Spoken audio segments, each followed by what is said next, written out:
সূরা কাহাফ। এই কাহাফের ভিতরে আসহাবে কাহাফের ঘটনা আছে। 18 নম্বর সূরা। কত নম্বর? আলেমরা একটু কথা বলেন না ভাই, আমি তো মজা পাচ্ছি না। কত নম্বর? 18 নম্বর সূরা। সূরার নাম হলো কাহাফ। শেষের আগের একটু আয়াতের টুকরা আল্লাহ রাব্বুল আলামিন বলেন, কুল লাউ কানাল বাহর মিদাদান লিকালিমাতি রাব্বি লানাফিদাল বাহরু ক্বাবলা আন তানফাদা কালিমাতু রাব্বি ওয়ালাউ জিনা বিমিথলিহি মাদাদা। সুবহানাল্লাহ। আল্লাহ কি বলে দেখেন, তাম পৃথিবীর পানি যদি কালি হয়, কি হয়? সবাই বলে। তাম পৃথিবীর গাছ যদি কলম হয়, কি হয়? জিন আর ইনসান যদি ওই কলমের কালি দিয়ে আমি রবের গুণগান লিখতে শুরু করে, জিন ইনসান দুই জাতি লিখবে, আর কালি লিখতে লিখতে কালি শেষ হয়ে যাবে। ওই কলম নামক গাছগুলি ক্ষয় হয়ে যাবে, আর জিন আর ইনসান শেষ হয়ে যাবে। ওয়ালাউ জিনা বিমিথলিহি মাদাদা, আমি রবের গুণগান করা শেষ হবে না। জোরে বল আল্লাহু আকবার। কি বললাম? জিন আর ইনসানের আয়াত শেষ। আটলান্টিক সাগরের কালি শেষ। তামাম পৃথিবীর গাছ নামক কলম, এরপরও আমার রবের গুণগান করা শেষ। জোরে বলেন। হাদিসে কুদসির ভিতরে আসছে 342 পৃষ্ঠার হাদিস। আল্লাহ রাসূল বলেন, আমার উম্মত ভালো করে বোঝো, দুনিয়ার জমিনে মানুষের সবথেকে বড় বিপদ হলো নিজের সন্তান মারা যাওয়া।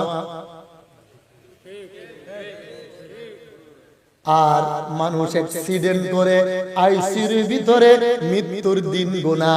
এরপরও যদি এত বড় বিপদ হওয়ার পরে কোন মানুষ যদি তোমারে জিজ্ঞেস করে, আব্দুল করিম, আব্দুর রহমান কেমন আছো, তুমি আইসিইউর ভিতরে ইশারায় বলে দিবা, আলহামদুলিল্লাহ আমি বড় ভালো আছি।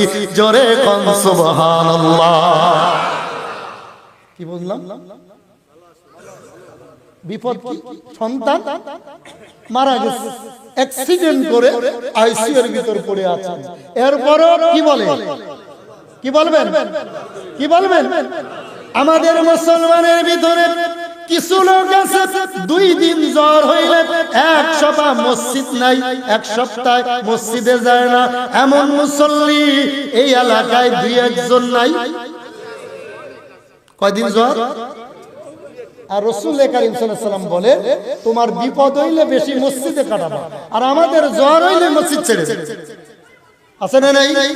জোরে বলে। এবার আসে, মুসলমানদের ঈমান মজবুত হওয়ার জন্য সবথেকে বড় হাতিয়ার 3টি। জোরে বলে। হাদিস থেকে বলবো, 1 নম্বরে হলো মুসলমানদের 1 নম্বর হাতিয়ার, লা তুশরিক বিল্লাহ ইন্না শিরকা লা যুলমুন আযীম। শিরক করা যাবে না। জোরে বলেন। বাংলাদেশে বহুত মুসলমান আছে পীরের পায়ে চুমু খায়, ওই মাজারে যে সিজদা দিয়ে আল্লাহকে ব্যতীত শাহজালালের কাছে সন্তান চায়, এমন মুসলমান বাংলার জমিনে আছে না নাই? কথা বলেন। কার কাছে চায়? পীর সাহেবের কাছে। 2 নম্বরে আল কিবরিয়া আর রিদা।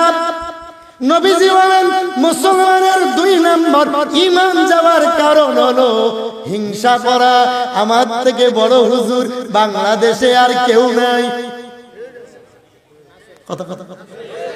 আমি চেয়ারম্যান, আমি এমপি, আমি প্রধানমন্ত্রী, আমি এই হুমরা চুমরা, বড় হুজুর, বড় বক্তা, বড় খতিব, আমার কণ্ঠ ভালো, এলেম বেশি, চেহারা ভালো, দাড়ি ভালো, আমি এই ওই অত অনেক কিছু আছে।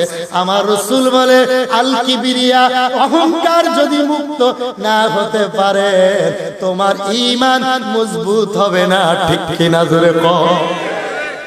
3 নম্বর মুসলমানের সব থেকে দুঃখ লাগে কি জানেন, আমরা যখন কোরআন হাদিস দিয়ে মানুষকে বুঝাইতে চাই, অনেক লোক মনে করে হুজুরে কি কয়, টান টন দেয় দেখে।